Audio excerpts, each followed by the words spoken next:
Okay, so this is a 2009 Mazda CX-7 having the dreaded auxiliary input issues. So we have an iPod here, old school iPod, plugged into the auxiliary port, but it's not responding.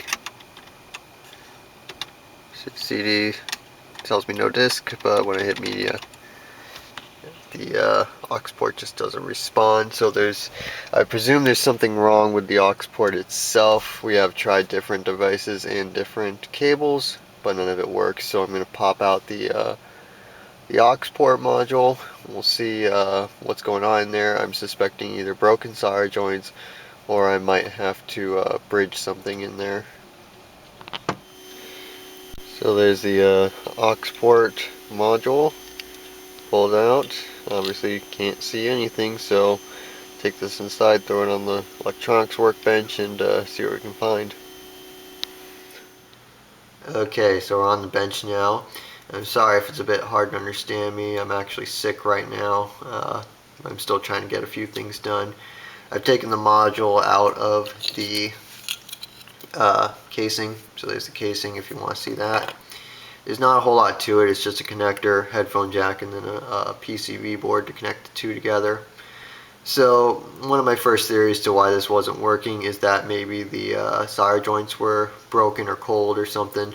That's not that uncommon with aux ports, since sometimes the cords get yanked and they can break the solder joints. That doesn't seem to be the case here though. They're in good shape. Now there is another thing that I thought might be the problem, which is that the port isn't sensing that something's plugged in. I don't know why, but for some reason Mazda on their cars decided to make it so that the stereo wouldn't switch to the aux setting unless there was something plugged into the aux port. And that function tends to fail quite regularly on these cars. So that's what's going on here. I have tested it. I'll get to that in a minute though. So basically, there's a 6-pin connector here, but only 4 of the wires are used. Now, if you know anything about a standard headphone jack, here's your standard aux cord or headphone jack. It's only, it only has 3 separated metal sections, and you really only need 3 wires for it to function properly. You need your ground, and then you need a left signal wire and a right signal wire. That's it. But this module has 4 wires going into it, which means the 4th wire is probably going to be the sense wire. So I simply plugged this this cable into the port, and using a continuity tester found where each one of those were going, and then whatever was left over is going to be my sense wire. So this board, it's labeled from the top here 1 through 6. So get a little bit mixed up every time I flip this over. At the very end here is 6. This is going to be our sense wire. Number 3 and number 5 are the left and right signal wires, and then number 4 is the ground terminal. So the sense wire needs to be connected to something to get the stereo to recognize that it's on. The obvious place to connect that would be to the ground, since the left and right signal wires obviously need to be used for audio. So to test this, all I did is I put it in the car. I took a little alligator clip, and I carefully just jumpered these 2 connections here, so you can see that.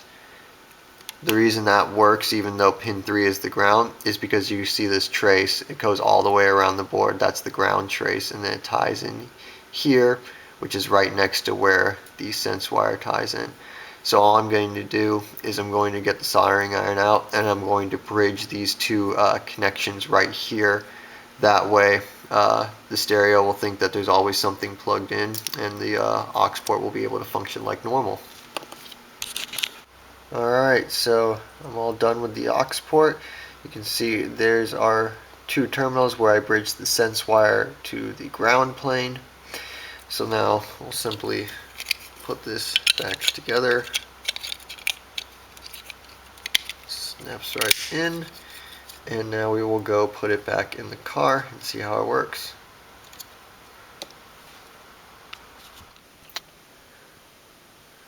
Okay, so we're back in the car.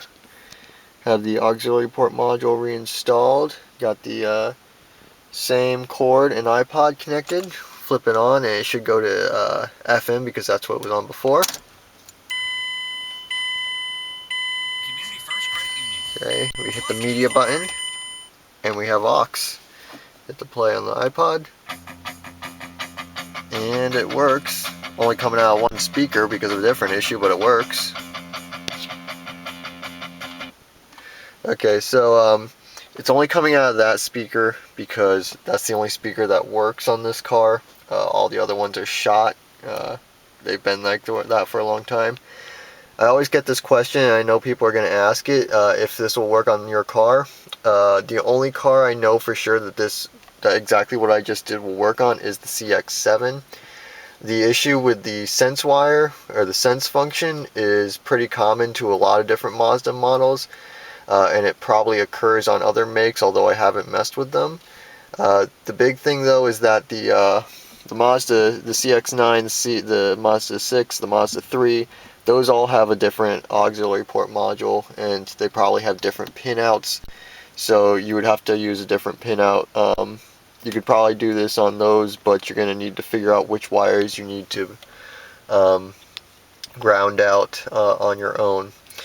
But yeah, so that's how to fix the aux port in the CX7. Hope this helped you out. You got any questions, comments, concerns, leave them in the description below.